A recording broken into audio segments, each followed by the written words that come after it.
Assalamualaikum warahmatullahi wabarakatuh. Perkenalkan, nama saya Muhammad Fauzan dari kelas TI 19E2.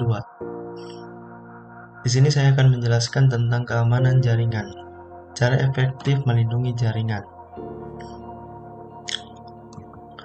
Lanjut saja ke pembahasan, yaitu pengertian sistem keamanan jaringan. Apa sih yang dimaksud dengan sistem keamanan jaringan komputer? Yaitu suatu sistem yang mencegah dan mengidentifikasi pengguna yang tidak sah dari jaringan komputer. Langkah-langkah pencegahan membantu menghentikan pengguna yang tidak sah yang disebut penyusup untuk mengakses setiap bagian dari sistem jaringan komputer. Lalu, selain pengertian, di sini juga ada tujuannya. Tujuannya yaitu untuk mengantisipasi resiko jaringan komputer berupa bentuk ancaman fisik maupun logik, baik langsung ataupun tidak langsung, mengganggu aktivitas yang sedang berlangsung dalam jaringan komputer. Selain itu, selain pengertian dan tujuannya, di sini juga ada jenis gangguan keamanan jaringan. Yang pertama yaitu hacking, perusakan pada infrastruktur jaringan komputer yang sudah ada. Lalu yang kedua adalah carding, pencurian data terhadap identitas perbankan seseorang. Lalu yang ketiga itu adalah defacts, perubahan terhadap bentuk atau tampilan website. Yang keempat atau yang terakhir yaitu phishing, pemalsuan data resmi. Dan selain jenis gangguan keamanan jaringan juga, di sini juga ada jenis-jenis sistem keamanan jaringan, yaitu keamanan secara fisik dari jaringan komputer.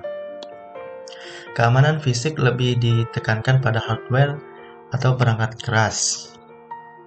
Hal ini digunakan untuk melindungi perangkat atau hardware tetap dalam kondisi baik untuk melakukan operasi pada jaringan. Lalu yang kedua yaitu keamanan jaringan. Keamanan jenis ini lebih bertipe ke abstrak. Maksudnya jadi keamanan ini dilakukan oleh benda yang tidak tampak, baik itu menggunakan software atau perintah lainnya. Contohnya yaitu seperti pengamanan jaringan dengan menggunakan firewall atau proxy yang digunakan untuk memfilter user yang akan menggunakan jaringan. Yang ketiga yaitu otoritas akses. Otoritas akses adalah penggunaan password atau kata sandi jika kita ingin mengakses suatu di jaringan. Hal ini dimaksudkan untuk memastikan hanya user tertentu saja yang diperbolehkan untuk mengakses jaringan. Yang keempat yaitu proteksi virus. Virus adalah sebuah metode penyerangan sistem komputer dengan menggunakan sebuah program yang dapat membuat sistem kacau dan mengalami kerusakan. Virus sendiri bisa diatasi dengan menginstal antivirus, contohnya pada komputer, dan selalu update database yang terbaru. Lalu yang terakhir yaitu penanganan bencana. Penanganan bencana adalah penanganan langkah-langkah yang akan diambil jika terjadi bencana yang mengakibatkan kerusakannya sebuah sistem dan hilangnya data-data penting. Hal ini dimaksudkan agar kerusakan pada sistem lebih cepat teratasi. Lanjut untuk selanjutnya yaitu mengenai manfaat keamanan jaringan. Berikut adalah manfaatnya. Yang pertama, manfaat keamanan jaringan yaitu dapat menggunakan sumber daya yang secara bersama-sama.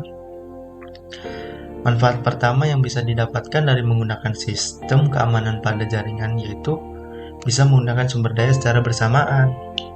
Hal ini seringkali dianggap bahwa jaringan pada komputer mampu mengatasi permasalahan pada jarak, Karena seseorang yang berada pada 100 km dari suatu data, maka tidak akan mendapatkan kesulitan untuk menggunakan data tersebut. Lalu yang kedua yaitu manfaat kedua, reliabilitas tinggi. Dengan jaringan komputer, kita dapat mendapat reliabilitas yang tinggi dengan memiliki sumber-sumber alternatif persediaan. Sebagai contoh, untuk file secara keseluruhan bisa di-copy atau disimpan pada komputer kedua, komputer ketiga, atau bahkan lebih. Namun dengan catatan, komputer harus terkoneksi pada jaringan. Dalam hal ini, apabila satu mesin telah mengalami kerusakan, maka untuk salinan pada mesin yang lain masih tetap dapat digunakan. Untuk komputer yang berukuran kecil memiliki rasio kinerja atau harga yang lebih baik dibandingkan pada komputer yang lebih besar. Ketidakseimbangan antara rasio harga dan kinerja menjadikan perancangan pembangunan sistem untuk komputer pribadi. Yang terakhir yaitu menghemat biaya atau menghemat uang.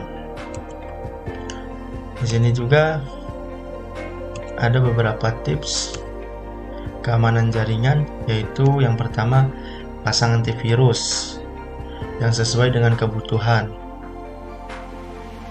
yang fungsinya untuk mencegah berbagai macam virus komputer yang dapat merusak komputer dan menghilangkan data-data penting.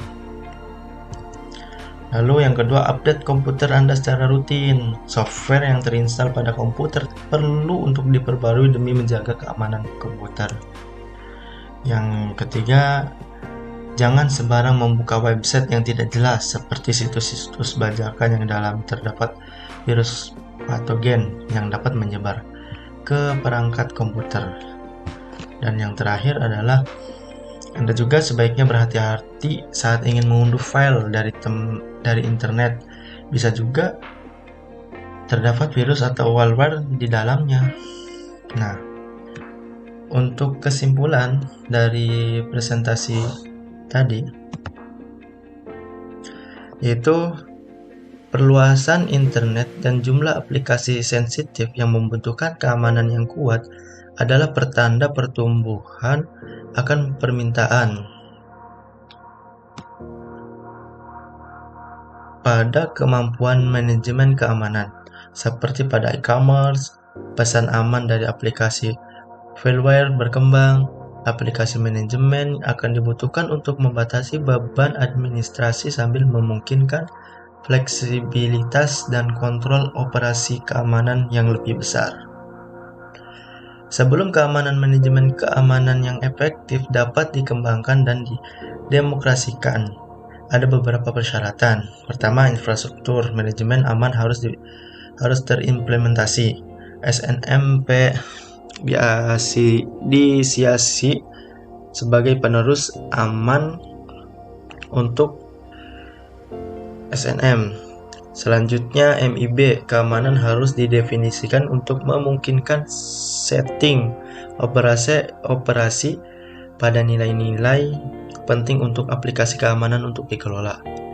Hal ini merupakan langkah kontroversial dan sulit karena kebutuhan untuk memetakan persyaratan dan parameter status dari budaya aplikasi ditentukan. Dalam video ini, kami telah mensyaratkan MIB keamanan inti dengan beberapa parameter umum berlaku untuk semua aplikasi keamanan.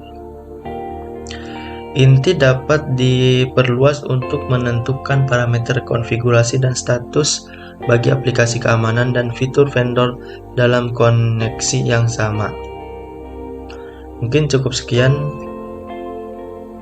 materi yang bisa saya sampaikan. Kurang lebihnya mohon maaf apabila ada kata-kata yang kurang berkenan. Saya ucapkan mohon maaf dan saya akhiri. Wabillahi taufiq wal hidayah. Wassalamualaikum warahmatullahi wabarakatuh.